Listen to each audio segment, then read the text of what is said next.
Vitalis for well-groomed hair and Trouchet, the beforehand lotion, bring you Duffy's Tavern, starring Archie himself, Ed Gardner.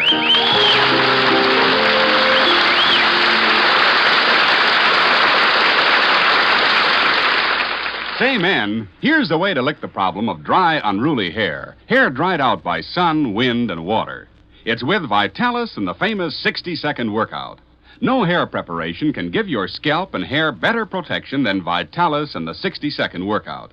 For the Vitalis formula contains two of the same ingredients that many skin specialists prescribe for dry, flaky scalps, plus all the other extras that make your hair more handsome, more healthy looking. So try the Vitalis 60-second workout. Let it prevent scalp and hair dryness, rout flaky dandruff, and give you the best-looking, healthiest-looking head of hair you ever had. You look your best tomorrow if you get a bottle of Vitalis today.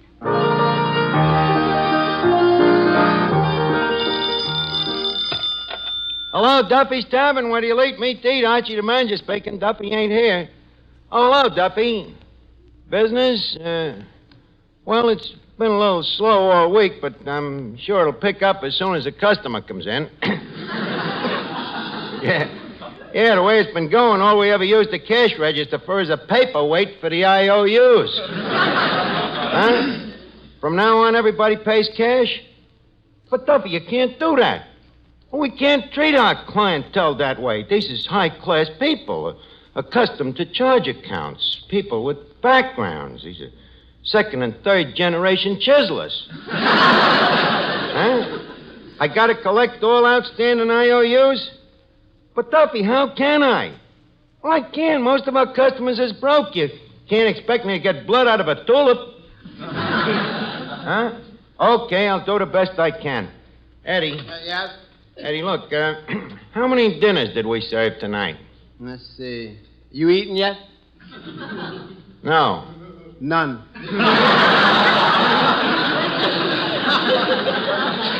That bad, huh? Yeah. Well, let me put it this way. You see that mouse over there nibbling at the free lunch? Yeah? The minute he reaches for a toothpick, the dinner rush is over. Look, Eddie, you know our policy. No jokes about the free lunch. Also, we got another new policy. No more charge accounts. Duffy saw about the customers not paying their bills. Well, it ain't the customer's fault. What do you mean? Well, it's the way they were brought up. See, when other kids was learning the ABCs, the ones in this neighborhood was learning the IOUs. Well, irregardless of the reason, we got to start collecting now. Hand me that box of IOUs there. Okay. Want to help me lift it? Okay, here, get hold of it now. Well, that takes care of the A's. All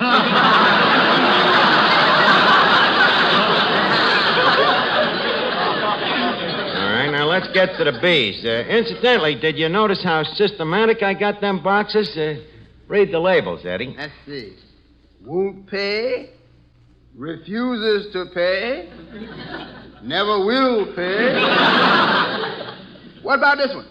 What about it? No label. Oh, that's for the deadbeats.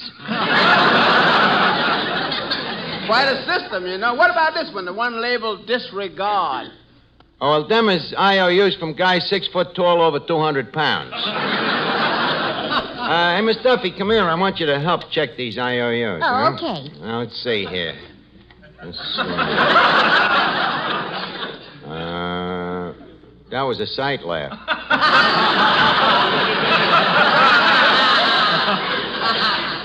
Let's see. Louis the Lush, 25 cents. One-Eyed Gold Fob, 25 cents. Clancy the Cop, 25 cents. Herbie the Midget, 12.5 cents. Miss Duffy, render them gentlemen a statement, huh? Oh, okay. What about this IOU from Grease Tub O'Rourke? The gourmet? Yeah. It's for $8.60. Oh, yeah, $8.60 at the time he threw the big birthday party, yeah. Yeah. That was 5 years ago, and he hasn't been in since. I think we ought to sue him.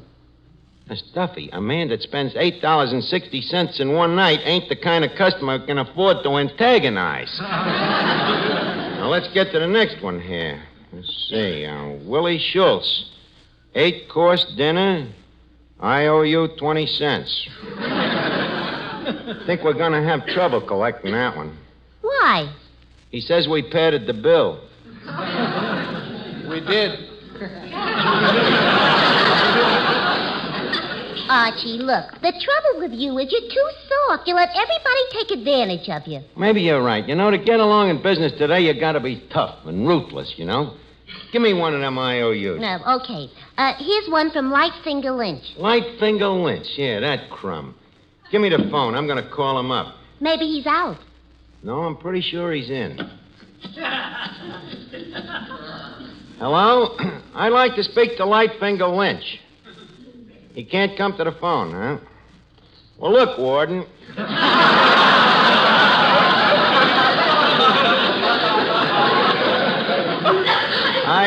I don't want to alarm you, but I think it's only fair to warn you that you are harboring a criminal. I'm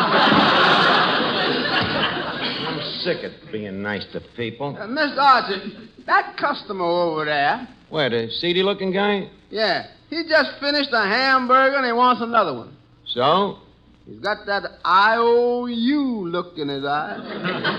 Well, kick him out. But, Mr. Archie, he looked kind of shabby now. He looked like he could use a meal. Eddie, I tell you gotta be tough. Now, let me handle this. Good afternoon, me good man. Me maitre d' here informs me that you have ordered a XX hamburger. Have you got any dough? No, I'm broke.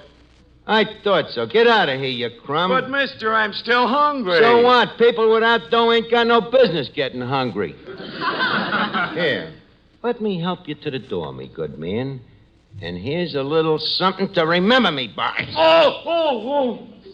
Mr. Archie, did you have to kick him? Well, sure. Why not? Well, wasn't the hamburger punishment enough? Eddie, the trouble with you is you're too soft. In this world, believe me, it's every man for himself. Dog eat dog, and the devil take the hindmost. Hello, Finnegan. What can I do for you? I think I'll have a ham sandwich. Ham sandwich on what? On credit. Sorry, Finnegan. We got a new policy. From now on, no more IOUs. No more what? IOUs. Look, I'm old enough. You don't have to spell in front of me. Cut out the asinines, will you? And while we're on the subject, how about paying the 15 cents for that Parmesan cheese sandwich last week? Good gosh, I'm broke. Well, then why did you eat the sandwich? What kind of a man are you, anyhow? You want to go through life not paying bills? What do you think people are going to say about you when you die? Probably the same thing they said about my Uncle Horace. What was that? Let's bury him.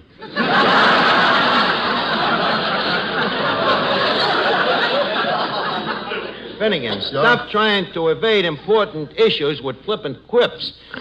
Now, pay me the 15 cents. Well, okay, I'll pay yours.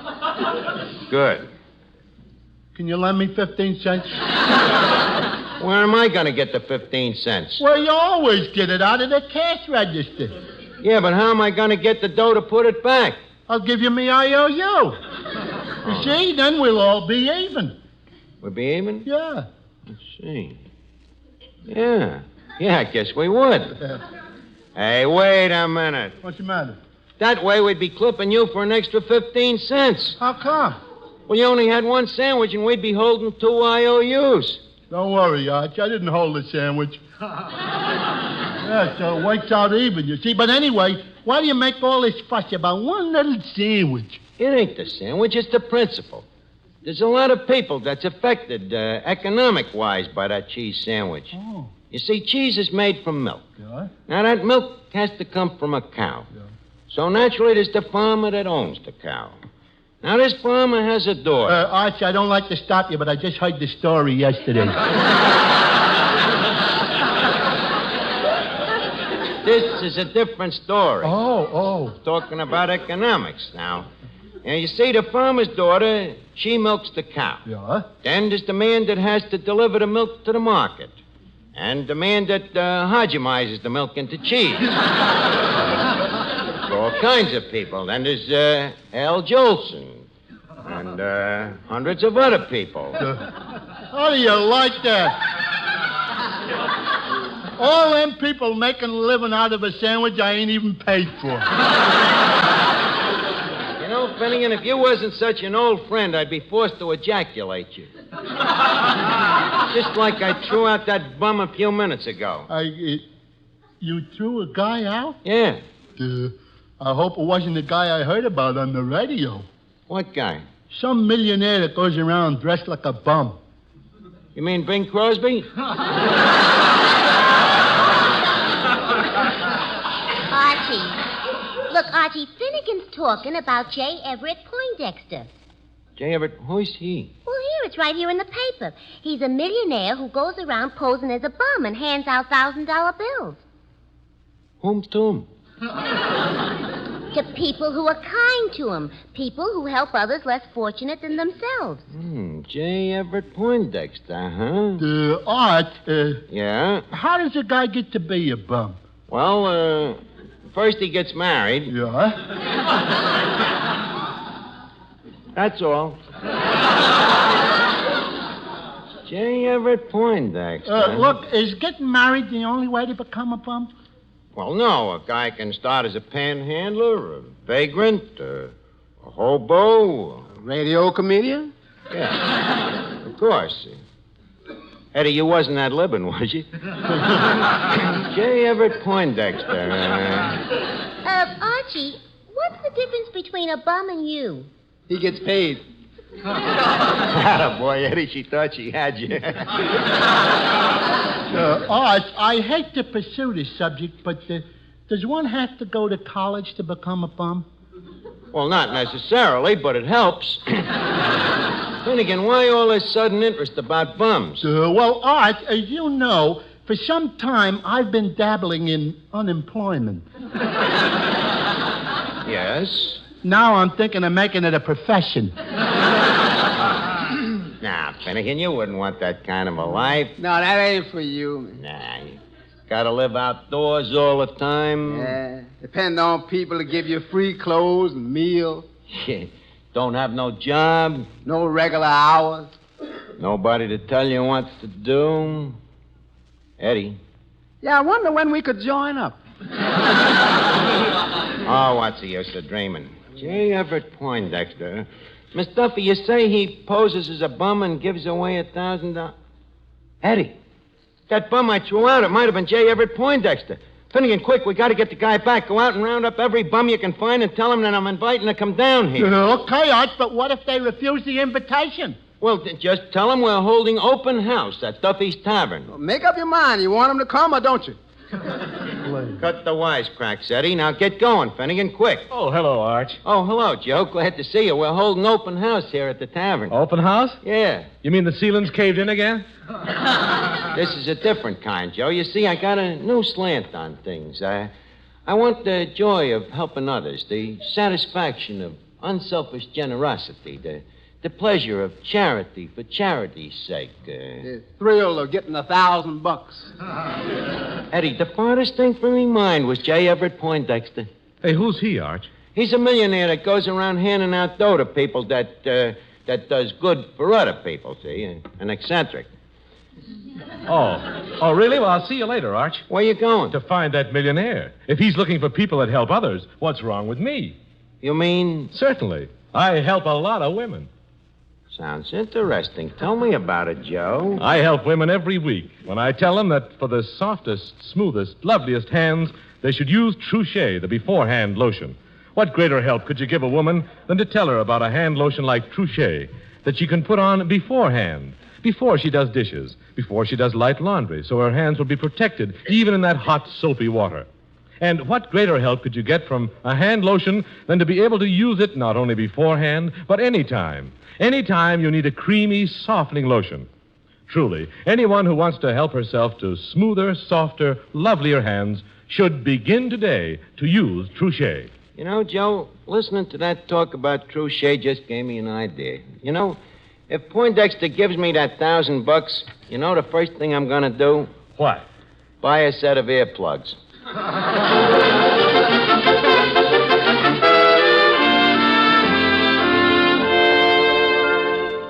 Well, Arch, boy, I got a flock of them. Yeah, huh? You round up all the bums in the neighborhood? Yeah, and there's one guy I think must be that millionaire, that Poindexter. No kidding. Yeah, I was watching him pick up cigar butts. Yeah? This guy didn't pick one up unless it had a Cadillac tire mark on it. Well, all we can do is hope. Yeah. Where did you find all these guys? Oh, down to the Bowery, the docks, and the city dump, and the lobby of the Ritz. What was you doing at the Ritz? Looking for strays. But how could you tell the gentleman from the bums? Oh, that's easy. I just walk up to a guy and say, "Hey, you big bum." Yeah? If he socked me, I knew he was a gentleman. But I certainly did a good job for you, Art. Swell. What'd you finally wind up with? 1 black eye, 2 front teeth, and 14 bums. Yeah, huh? Tell me something, Mr. Archie. When these bums come in for the handout, what we going to use for food? The same food that people eat here every night. By the way, is there any left? Food or people? Look, Eddie, if it's good enough for the rest of the bums that come to this place, it's good enough for them bums. Now, let's see. How can we make them feel at home? Tell you what, put a sign out in front, hobo spoken here.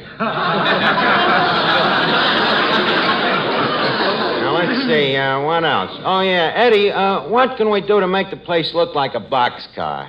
Just put it on wheels. Hey, Art, look. Here come the bums in now. Oh, yeah. Yeah, look at him. Look at him, Eddie. What do you think? Well, they certainly add tone to the place. You ain't kidding, you know. One of them bums may be J. Everett Poindexter himself. Eddie. Yeah? That tall, distinguished bum over there, the one with the cardboard vest and the plug hat. Yeah. Sort of bump into him and see if he jingles, huh? Hey, wait a minute. First, I'll address him. Gentlemen, welcome to Duffy's Tavern, where I hope you will find a safe and friendly haven from the cares and strifes of this unfriendly world. For this, I had to leave a nice shady spot in the gutter. I hope you gentlemen will accept our fine, unselfish gesture in the spirit... Hey, Bodie, air in this place. What about it? Where are you hiding the goat?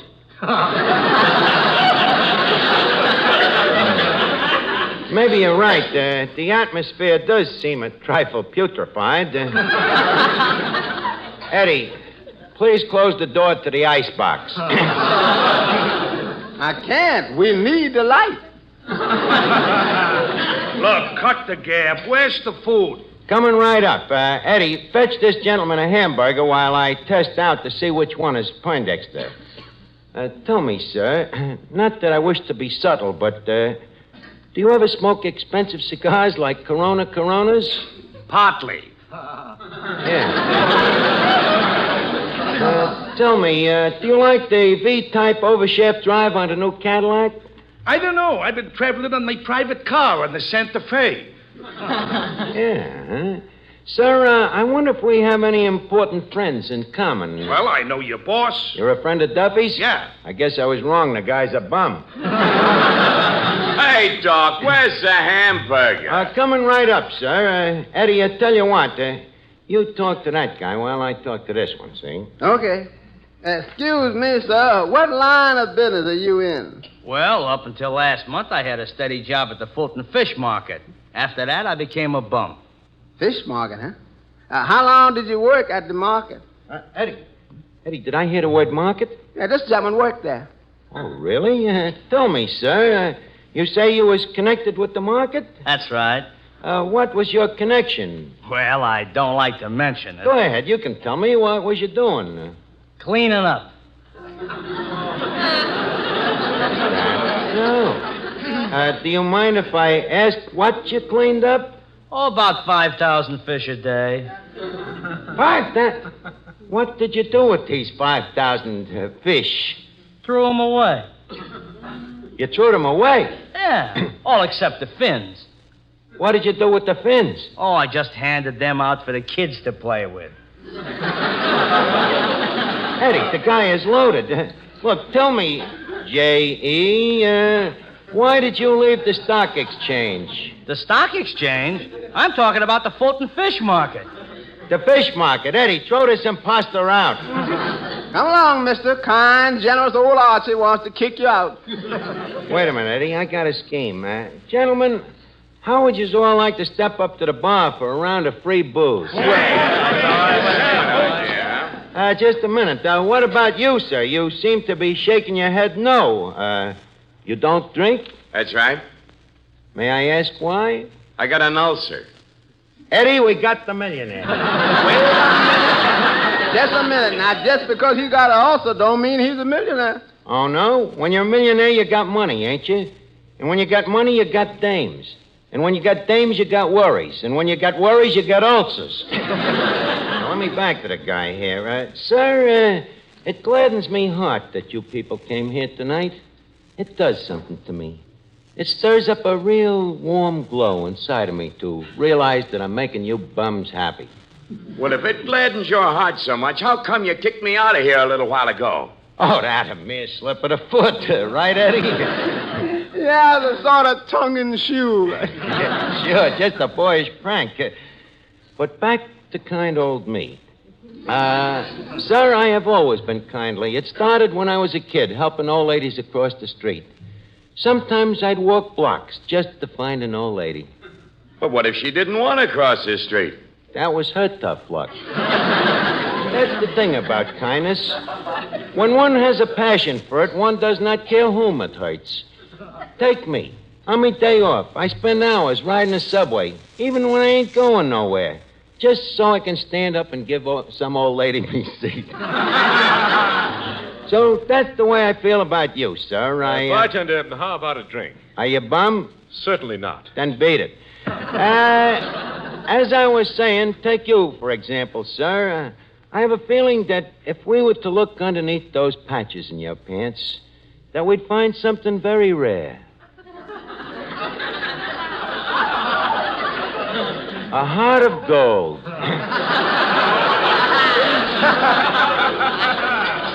Archie, that's all I wanted to hear. I think I owe you an apology. An apology? Yes. I'm not really a bum. I am J. Everett Poindexter, the millionaire. I'm afraid I have never heard of you, sir. But please be our guest. Come on, everybody. Soup's on. Yes, sir. Help yourself, gentlemen. Just a minute. I need a fork. A fork? I don't like to pick up this food with my fingers. You mean you haven't washed your hands? I mean, I have. As I was saying, Mr. What was your name again, sir? Poindexter. Oh, yes. As I was saying, J. Everett, I am always anxious to help the other fella. I'm what they call a philanderer, you know? Love to help people. Now, take that poor downtrodden soul there. You, sir. Yeah? How would you like me to get a job for you so you can go to work? Work? Please, not while I'm eating. You mean you don't want me to get you a job? What would I want a job for? To support a bum like me? Go get lost, you crackpot. The mercy of charity is sometimes strained. But as I was saying, good night, sir.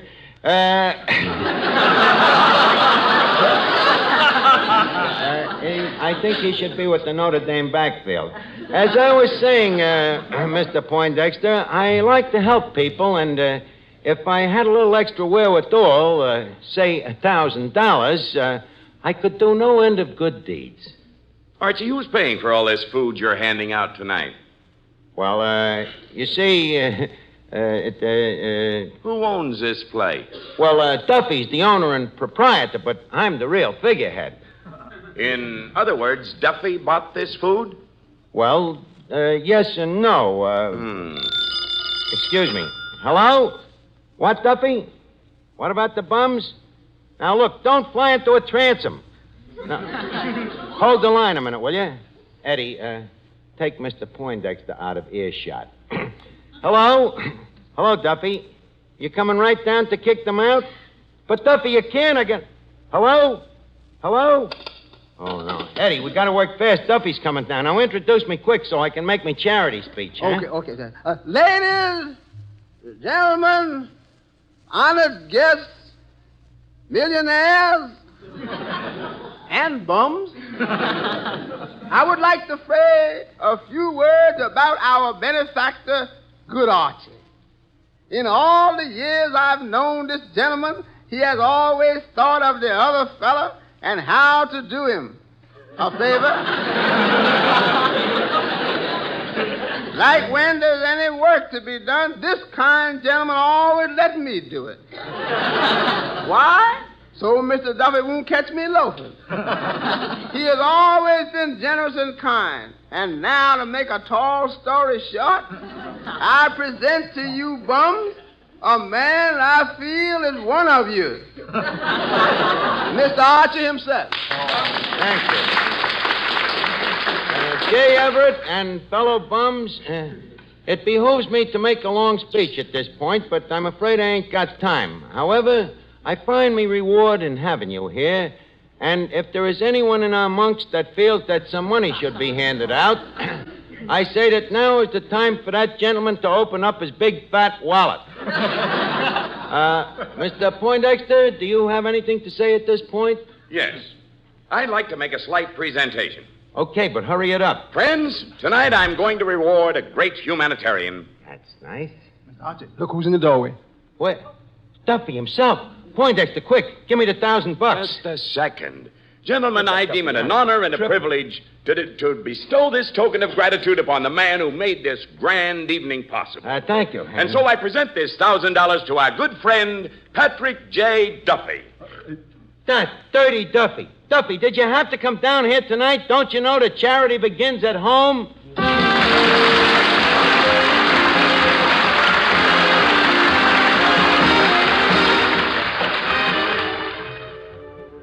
Yes, it's a hit.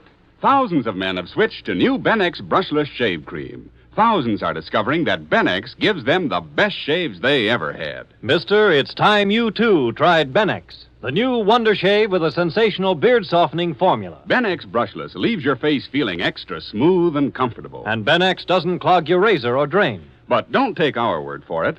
Just try Benex yourself.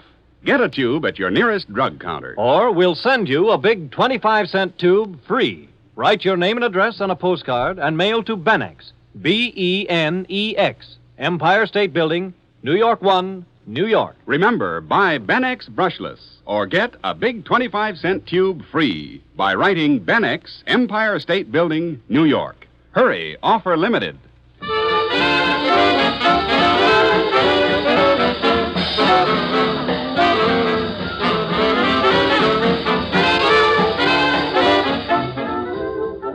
It's time now to leave Duffy's Tavern for this evening, but let's meet here again at the same time next Wednesday when our guest will be Cass Daly.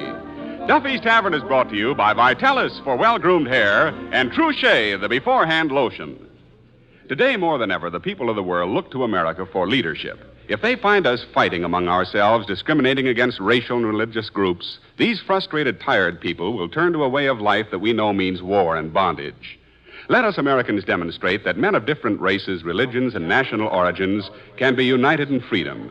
Let us, by our example, bring a hope and faith in our American way of life so the rest of the world will choose democracy and peace.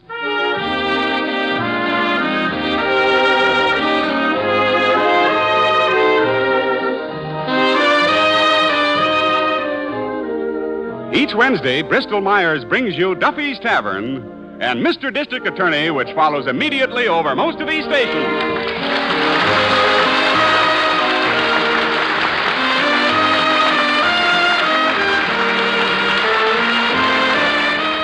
This is NBC, the national broadcasting company.